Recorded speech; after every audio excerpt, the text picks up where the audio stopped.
Welcome to Beyond the Buzz, the podcast that delves deep into the shadows of the human psyche, uncovering stories that linger long after the headlines fade. Today, we confront the chilling tale of one of America's most infamous killers, Edmund Kemper, the co-ed killer. In the picturesque town of Santa Cruz, California, a figure loomed large in the early 1970s, not just in stature, but in the shadow he cast over the community. Today, we look into the chilling story of Edmund Kemper, the co-ed killer, a man whose intelligence and brutality left an indelible mark on American criminal history. Before we uncover the dark tale of Edmund Kemper, don't forget to like, share, and subscribe to Fugitive Files for more deep dives into history's most intriguing stories. Now let's explore the mind behind the monster. Born into a turbulent household, Edmund Kemper's early life was filled with signs of the darkness that would define his future. His tumultuous relationship with his mother, Clarnell, would shape his view of women and himself in ways that the world could never have anticipated. On August 27, 1964, at 15 years old, Edmund Kemper fatally shot his grandmother, Maud Matilda Kemper, during an argument at their kitchen table, initially shooting her in the head and then twice more in the back. When his grandfather, Edmund Emil Kemper Sr., returned home, Kemper shot him dead in the driveway. This early display of violence was a grim harbinger of what was to come, leading to his confinement in a psychiatric facility, where he manipulated his way to an early release. But what drove a teenager to such extremes?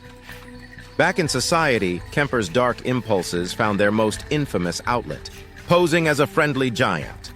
Between May 1972 and April 1973, Kemper claimed the lives of 8 individuals.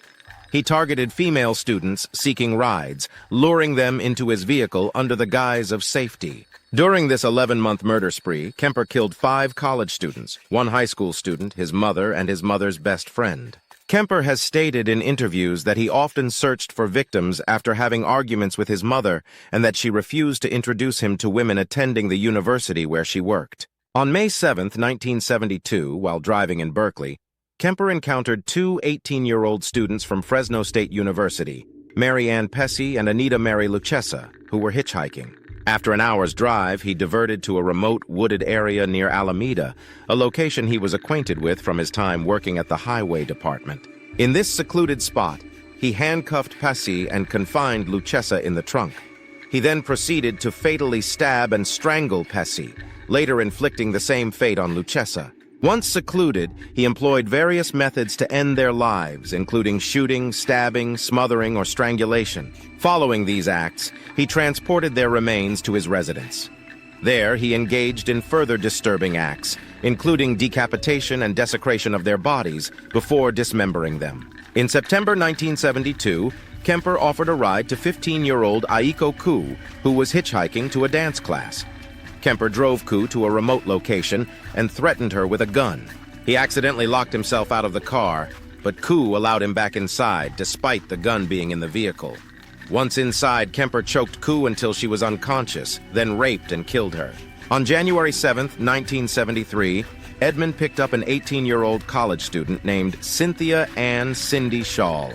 He drove her to a secluded area, shot and killed her, and hid her body in his mother's house overnight. The following morning, after his mother left for work, Kemper sexually assaulted Shaw's corpse, removed the bullet, and then dismembered and decapitated her body in his mother's bathtub. He kept her severed head for multiple days and repeatedly performed irumatio, a form of oral sex, on it. Afterward, Kemper buried the head in his mother's garden, positioning it to face upward in the direction of his mother's bedroom window. February 5, 1973, after an argument with his mother in search of victims. He encountered 2 students, 23-year-old Rosalind Heather Thorpe and 20-year-old Alice Helen Allison Liu, on the UCSC campus. He shot Thorpe in the head while driving and then killed Liu, who was in the back seat. Kemper took the bodies to his mother's house, where he beheaded them and had sexual intercourse with the corpses. He then dismembered the bodies, removed the bullets, and discarded the remains. Some of the remains were found at Eden Canyon and near Route 1 in the following weeks. On April 20, 1973, Kemper bludgeoned his mother, Clarnell Elizabeth Kemper, with a claw hammer, slit her throat, and then proceeded to decapitate and mutilate her corpse. He hid her body in a closet and went to a nearby bar. Upon returning home, he invited his mother's friend, Sally Hallett, over for dinner. When she arrived, Kemper strangled her to death and hid her corpse in a closet as well.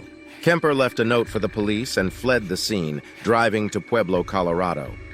After not hearing any news about the murders, he called the police twice to confess to the crimes. In the second call, he spoke to an officer he knew personally and waited for the police to arrive and arrest him. Upon his capture, Kemper also confessed to murdering 6 students. His dual life as a charming, intelligent man and a ruthless killer raises the question, can evil truly hide in plain sight? The culmination of Kemper's twisted journey was as shocking as it was inevitable. Edmund Kemper's story is a chilling reminder of the complexities of the human mind and the depths of darkness it can harbor. As we reflect on the tale of the co-ed killer, we're left to ponder the nature of evil and the masks it wears. What are your thoughts on Kemper's life and crimes? Do you think justice was served?